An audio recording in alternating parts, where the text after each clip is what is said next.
Hello and welcome to Sectors Up Close. I'm Angeline Ong. Our focus today is on the transport sector, and our guest is Phil Baggaley, the sector lead for transportation, aerospace and defense at S&P Global Ratings. Now, the US transportation sector is dominated by the movement of freight. So while Southwest and Delta Airlines do manage to make the top 10 in the S&P 500 Transportation Index, the rest are logistics and freight companies, including UPS, FedEx, and Union Pacific Rail. In theory, these companies benefited from a surge in demand for goods and rising transport costs. But this index is up only 12% this year, so underperforming the wider market by a large margin. One reason is, of course, the pandemic, which continues to limit air travel. The other factor is that this industry is under pressure from rising fuel costs, a shortage of labour and, in some cases, a shortage of goods to transport due to manufacturing bottlenecks. In the longer term, the sector's outlook is clouded by environmental concerns. So what is the outlook, and are some parts of this sector going to be more resilient than others? Let's ask Phil Baggaley of S&P Global Ratings. Phil, thank you so much for joining us. How is the resurgence of the Delta variant affecting your outlook for this sector? Well, freight transportation has been relatively less affected by the Delta variant than airlines, for example. Really, it's the economy which has been the key driver. Aside from the second quarter of last year when there were lockdowns, freight wasn't hit as hard, and it has certainly come back, powered by online commerce and the economic rebound. Looking at the various freight transportation modes, railroads carry a broad mixture of commodities and products, and currently most of those are in strong demand. That's certainly the case for intermodal containers that carry consumer goods. Railroads also carry autos, and those volumes are not quite as strong because of the semiconductor chip shortage, cutting back auto production, but overall quite a solid picture. Trucking is the main mode as far as how much is carried in the United States, and it certainly has more demand for transportation than they have supplies of trucks and drivers. Earlier on, some of this was related to COVID restrictions, but now that's less directly relevant.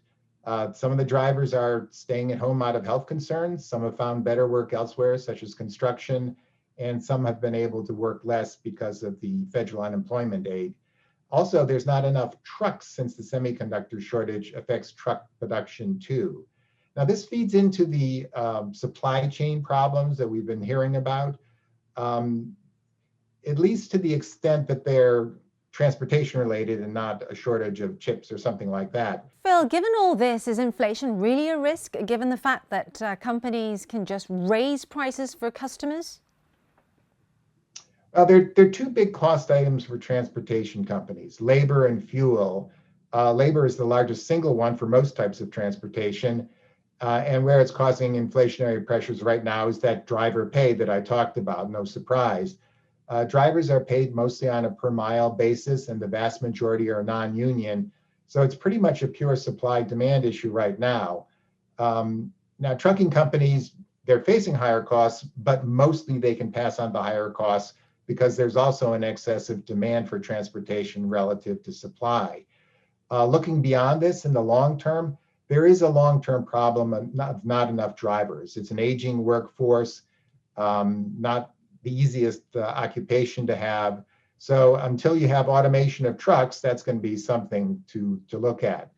Now, railroads and package express companies, their labor expenses are less volatile. These are under long-term contracts with their customers, and the labor unions have contracts with the companies as well. So it's relatively more stable.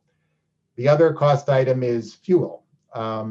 And here there's a big dichotomy between those companies that can pass it through under contracts, which is, for example, a lot of railroad traffic, package express companies, some trucking, but you also have spot market pricing where the trucking companies have to rely on a good balance of supply and demand in order to try to pass through the costs.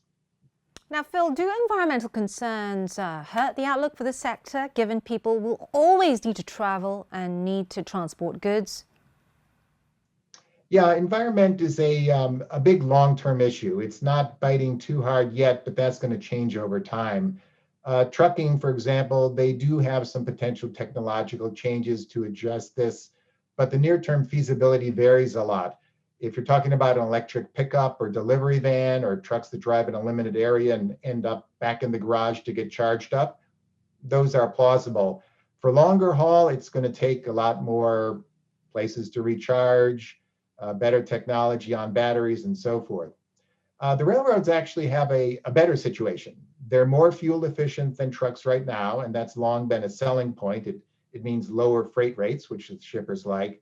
There are some places around the rail yards for locomotives shuttling around cars and so forth, but on the long hauls, it's really totally impractical to try to electrify all these long routes.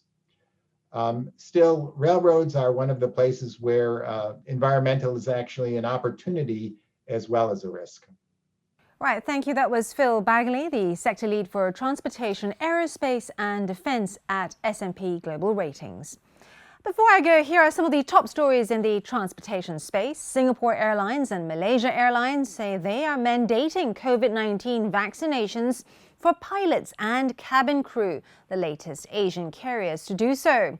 Qantas and Cathay Pacific have already said employees need to be vaccinated or risk losing their jobs. Vaccine take-up has been high, with Singapore saying 99% of crew were vaccinated ahead of a September 1st deadline.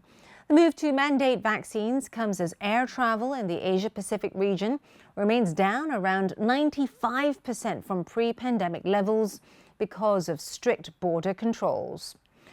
Dubai's DP World says first-half profit rose by 52%, fueled by higher consumer spending and a rebound in global trade. DP World is one of the world's biggest port operators.